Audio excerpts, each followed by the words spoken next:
벚꽃 야담. 방문해주셔서 감사합니다. 구독, 좋아요, 알림 설정은 여러분의 응원입니다. 벚꽃 야담 이야기 시작하겠습니다. 조선 어느 깊은 산골. 눈발이 거세게 흩날리던 초겨울 저녁, 매서운 바람을 뚫고 한 여인이 허겁지겁 한쪽 다리를 절며 달아나고 있었습니다. 옷자락은 눈에 젖어 축축했고 발목까지 덮이는 눈길을 맨발로 헤매다시피 뛰고 있었죠. 숨은 거칠고 가슴은 쿵쾅이며 세상이 온통 적막하고 하였답니다. 눈보라 속을 헤매던 여인은 산자락 아래 작은 초가 한 채를 발견했습니다. 마당 너머로 빛이 새어나오는 아랫목의 불빛이 눈발 속에 아른거렸죠. 더는 뛸 힘도 없이 여인은 그 초가 마당 한가운데서 그대로 쓰러지고 말았답니다. 그날 저녁, 중년 춘복이는 마당에 나왔다가 눈 속에 쓰러진 여인을 발견했습니다. 세상에 이 추운 날, 아니, 여보시오. 눈 좀 떠보시오. 여인은 의식을 잃었고 입술은 푸르스름했답니다. 아이고, 이러다가 초상 치르겠소이다. 우선 저희 집으로 모시겠소. 춘복이는 여인을 안방으로 안고 들어가 이불 위에 눕혔죠. 헌데 춘복이는 여인의 얼굴을 보는 순간 무엇에 놀랐는지 눈시울이 붉어지고 있었답니다. 아니, 저 세상으로 떠난 내 부인하고 이리도 닮을 수가. 춘복이는 이불에 누운 여인의 얼굴을 보니 심장이 두근두근 떨리기 시작을 했습니다. 먼저 죽은 부인이 살아 있었다면 이렇게 곱게 나이 먹고 있을 텐데. 무엇이 급하여 나 두고 먼저 간 것이요. 춘복이는 흘리는 눈물을 급하게 옷소매로 훔치고는 부엌으로 갔죠. 춘복이는 아궁이에 장작을 더 넣고 안방을 더 따뜻하게 만들었답니다. 그리고 물수건으로 중년 여인의 얼굴과 손을 닦아주는데 처음에 보지 못한 상처들이 온몸에 있는 것이 아니겠어요. 또한 한쪽 다리는 심하게 부어 있었습니다. 여인에게 무슨 사연이 있기에 온몸이 성한 곳이 없어 보이는구나. 춘복이는 밤새 옆에 앉아 정성껏 간호를 했답니다. 다음 날 아침, 춘복이는 방문에 해가 들어와 눈을 떠보니 여인의 손을 꼭 잡고 있는 것이 아니겠어요. 춘복이는 화들짝 놀라며 여인의 손을 조심히 놓았습니다. 아이고, 내가 주책이구나. 춘복이의 얼굴이 붉게 변했으며 멋쩍은 듯이 허 웃으며 머리를 극적이었답니다. 항상 혼자 지내던 춘복이의 하루가 그리 신이 날 수가 없었죠. 마누라가 죽고 나서는 매일이 똑같은 하루였는데 사람 하나 있다고 하루가 이리도 다를 수가 있다니. 춘복이는 내심 누구인지도 모르고 정신이 돌아오면 바로 떠날지도 모르는 여인이지만 여인에게 자신이 필요한 사람이 된 듯하여 사내로 다시 태어난 듯 기분이 좋을 수가 없었답니다. 사람 사는 냄새가 나는구나. 그리고 한 사내로서 여인과 함께 있으니 젊었던 시절로 다시 돌아간 기분도 들었습니다. 그리하여 춘복이는 더 여인을 각별하게 돌보았답니다.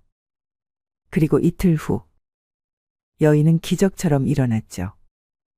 겨우 정신을 차린 여인은 물끄러미 천장을 바라보며 말했답니다. 꿈인가 보구나. 너무 따뜻하여 좋다. 춘복이는 물끄러미 여인을 바라보다가 미소 지으며 말했죠. 여기서 꿈이면 현실은 얼마나 추웠습니까? 금이는 생각지도 못한 낯선 사내의 목소리가 들려 놀란 표정을 지었습니다. 춘복이는 여인이 놀라니 여인을 안심시키려 말했답니다. 놀라지 마시오. 며칠 전 우리 집 마당에 쓰러져 계셨지요. 그래서 어쩔 수 없이 제 방으로 모신 것뿐입니다. 저는 무서운 사람은 아니요. 우리 집은 마을하고 많이 떨어져 있어. 올 사람도 없으니 안심하시오.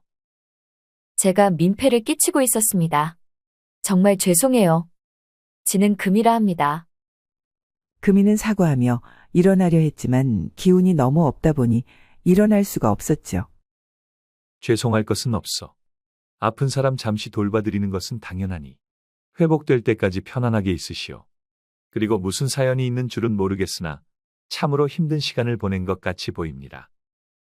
금이는 알지도 못하는 사람한테 생각지도 못한 따뜻한 말을 들으니 마음속에 응어리 진 것이 풀리는 듯 했습니다.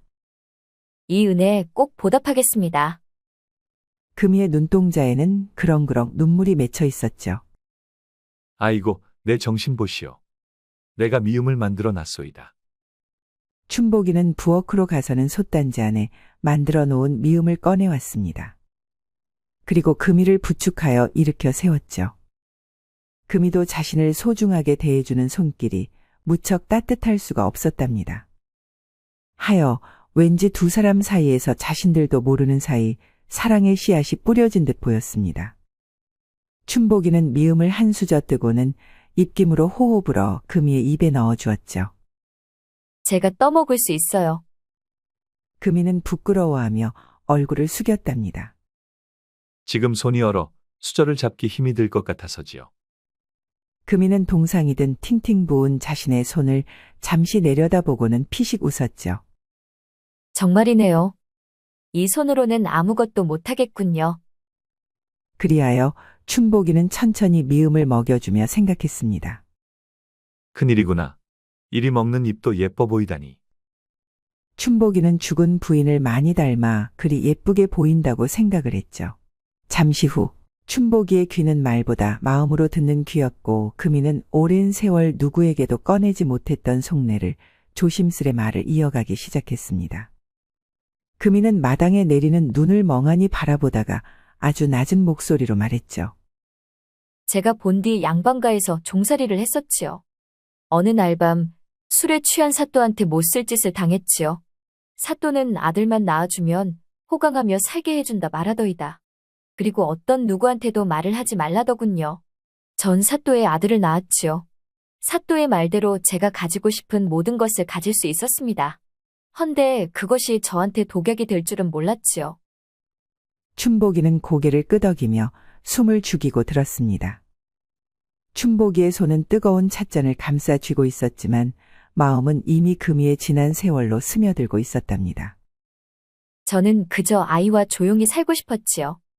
하지만 정실 부인이 병을 얻어 세상을 뜨자 사람들은 그 죽음을 두고 제 탓이라 말하더이다. 제가 정실 부인의 국에 독을 넣었다며 손가락질을 했어요. 허나 전 아무 짓도 하지 않았는데 저를 인정사정 없이 구타를 하더이다. 이다리도 그때 이후 절름발이가 되었지요. 금이의 눈가에 눈물이 그렁그렁 맺혔습니다. 나를 귀하게 여겼던 사또는 어느 순간 돌변하여 모든 책임을 저한테 뒤집어 씌우더군요. 그리고는 제가 낳은 아들을 빼앗아 갔어요. 금이는 그 순간을 떠올리는 것만으로도 온몸이 떨려왔죠. 아이를 살리려면 보내야 한다기에 눈물을 머금고 보냈지요. 그날 이후 저는 사는 곳도 모른 채 내 자식을 세상에 남겨두고 도망다니는 신세가 되었답니다. 춘복이는 금이에게 따뜻한 물 한 잔을 내밀었고 그녀는 잠시 목을 축인 뒤 말을 이었습니다. 20해를 그렇게 떠돌아다녔지요. 때로는 산사에, 때로는 남의 집 뒷방에, 어떤 날은 겨울 장독대 옆에서도 잤지요. 그런데 이제는 기력이 다해가니 아이를 한번 멀리서라도 보고 죽었으면 소원이 없겠네요. 금이는 두 손을 무릎 위에 올리고 천천히 눈을 감았습니다. 마치 그 아이의 얼굴을 떠올리려는 듯 오래도록 말이 없었답니다. 춘복이의 눈도 붉어져 있었죠. 삶에 찌든 굳은 살 박힌 손을 슬며시 금이의 무릎 옆에 얹으며 낮은 목소리로 말했습니다. 그 아이를 찾는 여정, 내가 함께 해도 되겠소? 혼자 매일 죽는 날을 기다리며 시간을 보내는 것이 지겹기도 합니다. 혼자 겪어온 세월도, 이 추위도. 이제는 혼자 걷지 마시고 저와 함께 걸으며 어떠하겠소? 금이는 눈을 감은 채 고개를 천천히 끄덕였습니다. 금이의 눈가엔 조용히 눈물이 흘러내리고 있었죠. 다음 날 아침, 금이는 여느 때보다 일찍 일어났죠. 금이는 아들을 함께 찾아주겠다는 춘복의 말에 무거웠던 몸은 깃털처럼 날아갈 듯 가벼워진 듯 했답니다. 하여 방문을 열고 툇마루에 앉아 춘복이를 바라보았습니다. 춘복이는 마당에서 지게를 손질하며 금이를 보며 무심한 듯 말했지만 그 속엔 애정이 담겨 있었습니다. 오늘 장에 나가 한양 쪽에서 오는 역졸들에게 좀 물어보려 하오. 사또가 그 아이를 어디로 보냈는지. 혹여라도 이름이나 흔적이 남아있다면 들을 수 있을지도 모르지요. 금이는 조심스레 춘복이의 옆으로 다가갔습니다. 혼자 가시려고요?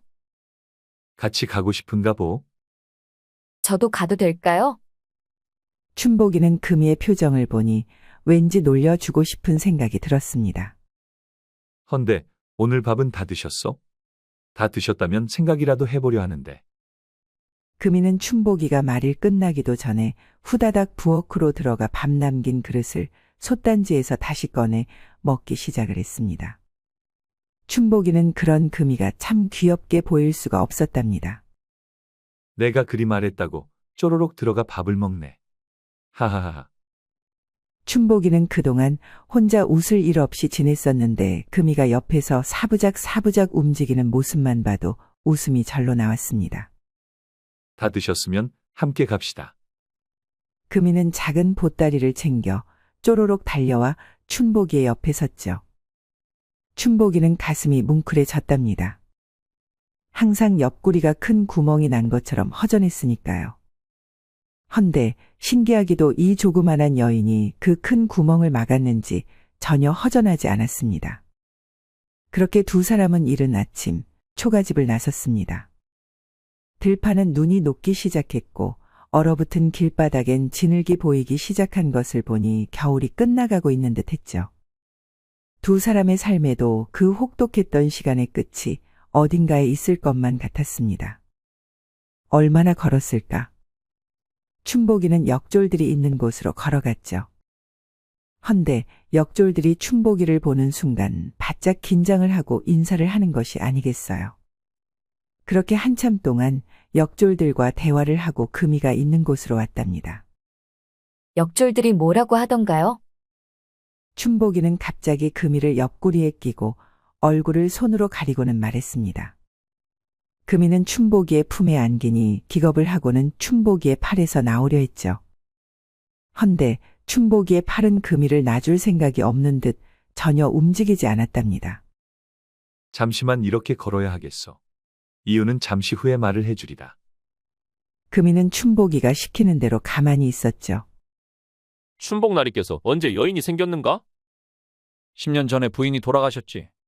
그 이후로 모든 일을 내려놓았지 않는가? 춘복나리께서 이제는 여인을 만나시고 다행이네. 부인이 돌아가신 후로 춘복나리가 어떻게 되시는 줄 알았구먼. 역졸들은 여인을 끼고 가는 춘복이의 뒷모습을 보고 다행이라 말하고 있었습니다. 잠시 후 저자들이 가지고 다니는 문서에 금이의 얼굴을 보았어. 그러니 사람들을 피할 때까지는 고개를 들 생각도 마시오. 춘복이의 입가에는 미소가 한가득이었죠. 벌써 사람들은 애저녁에 보이지 않았으니까요. 춘복이는 그렇게 금이를 품에 안고 하루하루를 행복하게 살아가고 싶다는 생각을 했답니다. 잠시 후 역졸들한테 알아본 것은 그 사또는 지금 한양으로 갔다고 하오. 헌데 이상한 점은 그 사또가 몇 해 전까지만 해도 지역에서 꽤 힘 있는 사또이었는데 갑자기 한양으로 올라갔다는 것이요. 마치 무언가 숨기려는 사람처럼 말이요. 금이는 춘복이의 말을 듣고는 아들한테 무슨 일이 생긴 것은 아닌지 초조해했죠. 춘복이는 금이의 표정을 보는 순간 무엇이든 말을 하여 안심을 시켜줘야 한다는 생각이 들었지만 어떤 말도 기억나는 것이 없었답니다. 하여 춘복이는 금이의 손을 잡고 자신의 품으로 살며시 잡아당겼습니다. 금이는 금방이라도 주저앉을 듯이 춘복이의 품으로 폭 안겼죠. 저 한 번 제대로 물려보지도 못한 아들입니다. 어미가 되어 아들의 생사도 모르고 이러고 살고 있습니다. 제발 부탁이니 아들 얼굴 한번 볼 수 있게 해주셔요. 걱정 마시오. 제가 아는 인맥 다 동원해서 찾을 테니 제발 울지 마시오. 당신이 우니 제 마음이 너무 아픕니다. 아들을 찾으려면 정신을 굳건히 해야지요. 금이는 춘복이의 말에 눈물을 멈췄습니다. 네, 잘하셨습니다. 춘복이는 자신의 말에 따라 눈물을 그치고 마음을 다잡는 금이를 보며 그윽하게 쳐다보았죠. 금이는 자신을 귀하게 여겨주는 춘복이가 싫지 않았답니다. 다음 날 이른 아침 두 사람은 한양에 도착하여 함께 일한 친우를 찾아갔습니다. 커다란 기와집의 대문 앞에 선 춘복이는 대문을 두들겼죠. 박대감을 찾아왔소이다. 누구시오? 춘복이라 하오. 옛날 포청에서 박대감과 함께 일했던 사람이요. 머슴은 그 말에 흠칫 놀라더니 고개를 끄덕이며 불이 나게 안으로 들어갔습니다. 잠시 후 대문이 벌컥 열리더니 기품 있는 중년 사내가 급히 달려나왔습니다. 허허, 이게 누군가? 춘복이 자네가 맞는가? 정말 살아있었구먼. 내가 자네를 위해 향까지 피우려 했다네. 춘복이는 씩 웃으며 인사를 했습니다. 금이는 옆에서 조용히 서 있다가 점점 굳어지는 박대감의 얼굴을 보고 고개를 숙였습니다. 이 사람아, 자네가 다시 얼굴을 드러내다니. 한양 바닥에 자네 이름을 기억하는 자들도 아직 많다네. 그중 절반은 자네를 존경하고 나머지 절반은 자네를 두려워하지. 박대감 더 이상 숨어 있을 수 없게 되었다네. 내가 찾아야 할 아이가 정원호 집에 있는 듯하네. 그리고 내가 한때 잡으려다 놓쳤던 그 자이기도 하지. 박대감은 그 말을 듣고는 굳은 얼굴로 깊은 한숨을 내쉬었습니다. 자네가 그런 말까지 꺼낼 줄이야. 그 사또, 정원호. 자네가 3년을 뒤쫓다가 결국 포청을 떠나게 만든 그 인물 아니던가. 난 이 여인의 아이를 찾아야 하고 정원호가 그 아이를 데리고 있는 듯하네. 정원호의 그 자에 대해 다 알아봐 줄 수 있겠는가? 박대감은 말없이 금이를 바라보았습니다. 금이의 초췌한 얼굴과 가슴 깊이 눌러온 슬픔이 느껴지는 눈빛. 그것만으로도 충분했죠. 알겠네. 내가 가진 정보를 모두 내놓겠네. 하지만 자네, 아직도 예전처럼 빠르진 않지 않은가? 예전처럼 달릴 순 없지. 허나 아직 칼질 힘은 남아있다네. 그 말에 박대감은 빙긋이 웃었습니다. 그리고 돌아서며 말했죠. 들어오게. 이야기를 좀 더 들려주게. 금이는 그제야 조심스레 고개를 들고 춘복의 옆을 따라 방으로 들어섰죠. 낮게 깔린 대청마루 넘어 조용히 피어오르는 차향이 두 사람을 반기고 있었습니다. 박대감의 대청에 앉은 춘복과 금이는 따뜻한 차를 앞에 두고 앉았답니다. 창문 밖엔 늦겨울 햇살이 비치고 있었지만 방 안엔 묘한 긴장과 감정이 흐르고 있었죠. 정원호, 그 자는 지금 명륜방 뒷골목 쪽에서 한양으로 은밀히 드나드는 거래를 하고 있네. 그가 마지막으로 남긴 문서 하나를 보았는데 분명히 동명이라는 이름이 있었어. 자네가 말한 여인의 아이 이름이 동명이가 맞는가? 금이는 놀란 듯 눈을 크게 떴습니다. 동명이요? 제 아들 이름이 동명입니다. 그 순간 춘복은 본능처럼 금이의 손을 가만히 감쌌습니다. 놀라 떨고 있는 그녀의 손은 여전히 얼어 있었지만 그 속에서 느껴지는 생의 온기가 고스란히 전해졌습니다. 가까이 왔소. 당신 아들 반드시 찾을 수 있소이다. 금이는 눈물을 글썽이며 조용히 고개를 끄덕였습니다. 그날 밤 두 사람은 박대감 댁의 사랑방에서 묵게 되었답니다. 방은 따뜻했고 밖에선 눈이 다시 흩날리고 있었죠. 춘복이는 늦은 밤 툇마루에 나와 혼자 달을 보고 있는데 불빛 아래 환하게 미소 짓는 금이의 얼굴이 떠나질 않았습니다. 왜 이제야 만난 걸까? 이토록 고운 사람을. 그 순간 마루 문이 살며시 열리더니 금이가 다가왔습니다. 잠이 안 오네요. 춘복 어르신도 그러신가 보네요. 그저 생각이 많아져서 말이오. 날이 다시 추워졌습니다. 옷이 너무 얇군요. 춘복이는 자신의 겉옷을 벗어 금이의 어깨에 덮어주었습니다. 금이는 놀란 듯했지만 춘복이의 온기가 금이의 어깨를 감싸주니 금이의 마음이 설레었답니다. 전 춘복 어르신이 참 따뜻한 분이란 걸 처음 만났을 때부터 느껴졌지요. 누구에게도 말 못했던 이야기를 왜 어르신께는 털어놓게 되던지. 나도 모르겠소. 이렇게 마음이 가벼워진 게 얼마만인지. 누군가의 손을 잡고 싶단 생각이 이 나이 들어 처음이지요. 금이는 춘복이의 말에 심장이 콩닥콩닥 더 빨리 뛰었죠. 잠시 고요가 흘렀고 바람 사이로 흔들리는 촛불처럼 두 사람의 눈빛은 조심스럽게 서로를 향해 다가갔습니다. 춘복 어르신, 당신이 있어 이제는 두렵지 않습니다. 그 말 한마디에 춘복이의 눈빛이 순간 흔들렸습니다. 고요한 밤 하늘 아래 늙은 사내의 마음이 마치 첫사랑을 만난 소년처럼 떨리고 있었으니까요. 춘복이는 이 밤만큼은 무거운 짐 다 내려놓고 첫사랑의 달콤함을 느끼고 싶어졌죠. 하여 금이의 떨리는 어깨를 소중히 잡고는 천천히 입맞춤을 했답니다. 금이의 입술은 떨려왔고 춘복이의 간절한 입술을 거절하지 않았습니다. 그렇게 두 사람은 사랑방에서 또 하나의 커다란 성을 쌓았죠. 다음 날 늦은 아침. 어제 늦은 오후 박대감에게 실마리를 들은 춘복이는 곧장 명륜방 뒷골목으로 향했습니다. 사람들의 발길이 닿지 않는 허름한 골목길, 오래된 살인문 너머로 인적이 거의 드문 곳이었죠. 정원호는 백사당이라는 비밀 거래소를 거점으로 움직이고 있다네. 형식상은 유기그릇 도매상인데 사실은 사람의 정보를 사고 파는 곳이지. 춘복이는 어젯밤 금이를 너무 힘들게 한 듯하여 고나게 자는 금이의 얼굴을 잠시 바라보고 홀로 추적에 나섰습니다. 여전히 날은 추웠지만 그의 걸음은 군더더기 하나 없이 단단하고 조용했습니다. 아직 몸은 기억하고 있군. 그곳에 도착한 춘복이는 장터 상인으로 위장하여 주변을 둘러보았습니다. 낡은 문짝 뒤로 수상한 사람들의 출입이 간헐적으로 이어지고 있었죠.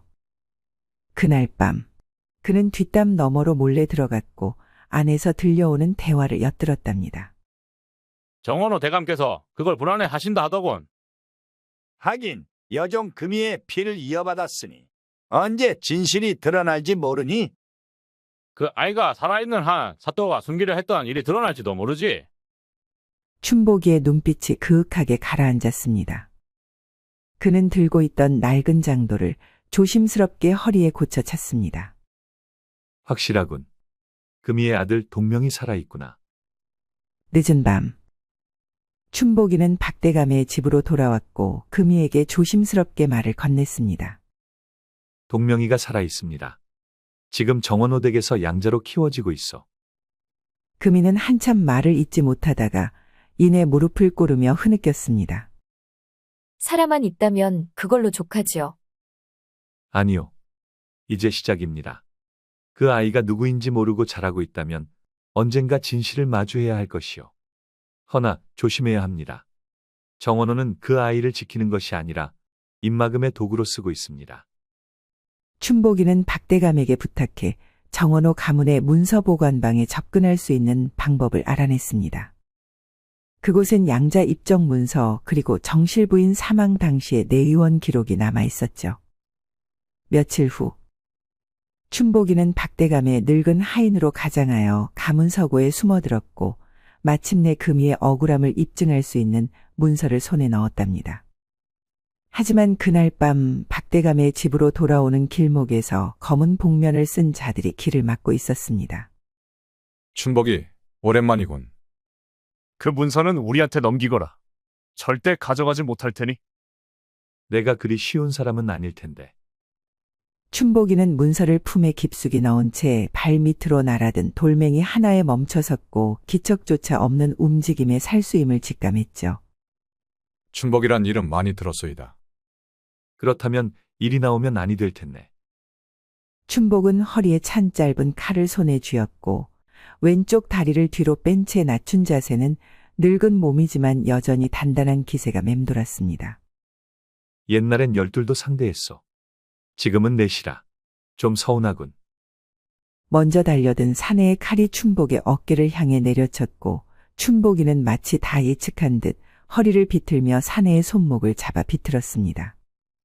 뼈가 부러지는 소리와 함께 칼이 땅에 떨어졌고 동시에 춘복의 무릎이 상대의 명치를 깊숙이 찼습니다. 뒤이어 두 명의 살수가 동시에 덤벼들었지만 춘복의 팔에서 뻗어나온 칼끝은 바람을 찢듯 빠르게 휘둘렸답니다. 그때 살수의 팔에 치명상을 남겼는지 피냄새가 진동했죠. 한 명의 사내는 아직 고수가 아닌 듯 뒤로 물러나고 있었습니다. 전하시게. 나를 더 화나게 한다면 직접 찾아가겠다고. 그 말에 겁을 먹은 마지막 사내는 동료를 부축해 허둥지둥 달아났죠. 피 묻은 칼을 천천히 다시 집어넣으며 춘복은 자신의 숨소리를 가다듬었습니다. 예전 같진 않군. 이 말 끝에 춘복이의 몸이 휘청했고 고통스러운 표정을 짓고는 배 위로 손을 올렸답니다. 춘복이의 손 아래로 피가 흐르고 있었던 거죠. 춘복이는 아무도 없는 밤길을 걸으며 집에서 기다리는 금이를 생각했습니다. 땅콩만한 여인이 집에 있을 뿐인데 집에 가는 발걸음이 신이 난 듯 하구나. 춘복이는 행복한 미소와 아픔이 동반한 표정이 우스꽝스러웠죠. 잠시 후 춘복이는 자고 있는 금이 옆에 앉아 조용히 위옷을 벗었답니다. 상처는 생각보다 깊었고 지혈을 하기 위해 조용히 약을 찾고 있었습니다. 그런데 그때 에그머니나 그 상처는 무엇인가요? 춘복이 괜찮은 것이요? 어디 봐요. 아이고, 피가 많이 흐르고 있어요. 춘복이는 금이가 놀란 토끼 눈을 하고 자신을 걱정하는 모습이 그리 귀엽고 예쁠 수가 없었죠. 이 정도 상처는 아무것도 아니니 걱정하지 말게. 그런 개벽다구 같은 소리가 다 있어요? 피가 이리 많이 나오는데 아무것도 아니라니요? 금이는 이렇게 말을 하고는 상처에 지혈약을 뿌려주고 깨끗한 면수건으로 상처 주변을 닦아 주었습니다. 춘복이는 그런 금이를 그윽하게 바라보며 생각했죠. 그동안 몰랐구나. 이 세상도 살만한 세상이었다라는 것을. 그때 금이는 상처에 약을 바르며 춘복이의 몸을 우연히 봤는데 크고 작은 많은 상처들이 보였답니다. 무슨 일을 하셨기에 이런 상처가 있나요? 그래서 내가 무서워 보입니까? 설마요. 고생을 많이 한 듯하여 안쓰러워 보입니다. 금이는 자신의 속치마를 찢어 춘복이의 굵은 허리를 낑낑거리며 천으로 감았답니다. 춘복이는 금이의 모습에 웃음이 나왔습니다. 하하하하, 지금 웃음이 나오십니까? 춘복이는 자신한테 사랑스럽게 잔소리하는 금이를 자신의 품으로 잡아당겨 안아주었죠. 춘복이한테는 이 정도의 통증은 정말 아무것도 아니었기에 이런 행복함을 더 느끼고 싶었습니다. 그렇게 춘복이는 금이를 옆구리에 끼고 누워 잠이 들었답니다. 금이는 피곤해 지쳐 자는 춘복이의 얼굴을 보며 눈물을 흘렸습니다. 춘복이 아프지 말아요. 이제 춘복이 없는 삶은 생각할 수도 없어요. 금이는 춘복이의 가슴에 얼굴을 묻고 잠이 들었답니다. 다음 날 아침 조용했던 한양 도성이 발칵 뒤집어져 있었습니다. 대사원부 앞마당에는 송사건을 알리는 적색 현판이 걸렸고 곳곳에는 관청 서리와 백성들이 모여 있었습니다. 금이는 마치 수십 년 억울했던 세월을 모두 껴안은 듯한 눈으로 정문을 뚫어지게 바라보고 있었습니다. 오늘 아이를 마주할 수 있을까요? 진실은 이제 문 앞까지 왔어. 당신은 할 일을 다 했습니다. 이제 나와 그 문서가 말할 차례요. 잠시 후 정원호가 2명의 하인을 대동하고 등장했습니다. 평소보다도 기품 있게 차려 입었지만 그의 눈빛엔 불안한 흔들림이 스며 있었죠. 춘복이 내가 아직도 살아있을 줄이야? 살아 있었지. 바로 이 날을 위해서. 대사원부의 휘장을 젖히고 사원부 지비가 모습을 드러냈습니다. 이 자리에서 조용히 송사를 들을 것이니 소란 피우면 모두 엄히 다스리겠다. 춘복, 내가 제출한 문서와 진술은 이미 예심에서 받아들여졌고 이제 이 자리에서 증인을 대면시키겠다. 춘복이는 품에서 봉인된 문서 한 통을 꺼내 바쳤습니다. 그리고 문을 열고 한 사내가 안으로 들어왔죠. 나이 20살 중반쯤 이목구비는 금이를 빼닮아 보는 이로 하여금 숨이 먹게 할 정도였습니다. 금이는 벌떡 일어나고는 말없이 입을 틀어 막았습니다. 내 아들 동명아? 동명은 어리둥절한 눈으로 사방을 둘러보았고 정원호를 쳐다보며 물었습니다. 아버지, 저 여인은 누구이시기에 저와 닮았을까요? 정원호의 얼굴이 굳어졌습니다. 내게 상관없는 여인이니 헛소리에 휘말리지 말거라. 그러나 춘복은 곧바로 동명이 앞에 다가가 말했습니다. 도련님, 진실은 이 안에 있습니다. 당신의 출생 기록 그리고 어머니의 억울함을 덮기 위해 정원호가 조작한 내의원의 기록입니다. 사원 지비가 봉인을 열자 사원부의 서리가 하나씩 낭독하기 시작했습니다. 정실 부인을 독살한 후 내의원을 협박하여 사망 기록을 위조한 것과 여종 금희의 배를 빌려 아들 동명을 낳았고 여종 금희를 폭행하여 도성 밖으로 버린 후 동명이를 양자로 입적한 기록입니다. 청중들은 술렁이기 시작했죠. 정원호는 허탈하게 무릎을 꿇고 처절하게 애원했답니다. 난 억울합니다.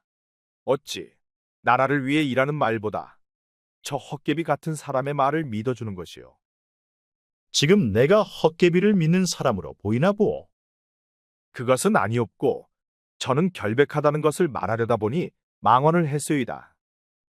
난 문서들이 너무 많다 보니 이 문서가 다 사실이라 믿지 않았소. 허나 하나하나 조사하다 보니 이 문서들은 틀린 부분이 없었소. 이 기록을 보니 같이 나라의 녹봉을 받는 자로서 창피하여 얼굴을 들 수 없을 지경이요. 정원호는 그제야 자신이 억울하다고 소리쳐도 소용이 없다고 생각이 들었죠.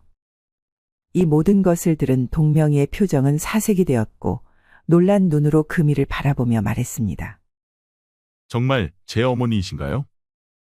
금희는 눈물 젖은 얼굴로 고개를 끄덕이며 손을 내밀었습니다. 동명아? 내게 젖 한 번 물려보지도 못하고 난 쫓겨났었지. 하지만 하루도 우리 아기를 잊은 적이 없었단다. 어머니, 그 순간 마당을 뒤덮던 긴장감이 조용히 가라앉았습니다. 사람들은 숙연하게 그 광경을 지켜봤고 춘복이는 말없이 뒤로 한 걸음 물러나 하늘을 올려다보았습니다. 며칠 후 정원호는 문서 위조 및 명예 실추로 관직 박탈과 유배를 명받게 되어 머나먼 섬으로 갔죠. 춘복이는 금희와 동명이를 보며 흐뭇하게 웃었습니다. 허나 다시 산골로 돌아가 혼자 살 생각을 하니 삶이 무기력해지는 듯했답니다. 금희는 춘복이의 마음을 알았는지 춘복이의 커다란 손을 잡고 말했습니다. 춘복 씨 정말 고마워요. 이 은혜를 어떻게 갚아야 할지. 제가 춘복 씨를 서방으로 모시며 평생을 사는 것으로 대신하면 아니 될까요? 춘복이는 아무 말도 할 수가 없었답니다. 자신을 가족으로 맞이해 준다고 하니 그리 행복할 수가 없었죠. 그리하여 춘복이와 금희는 동명이를 혼인시킨 후 단둘이 아담한 기와집에서 젊은 신혼부부보다도 더 달콤하고 행복하게 살았다는 벚꽃 야담 이야기였습니다. 이 이야기가 재미있으셨다면 구독, 좋아요 그리고 알림 설정 부탁드립니다. 그리고 따뜻한 댓글은 여러분의 응원입니다. 이 영상을 보시는 모든 분들이 벚꽃 야담과 좋은 인연을 맺어 항상 행복이 가득하셨으면 좋겠습니다. 오늘도 행복한 하루 보내세요.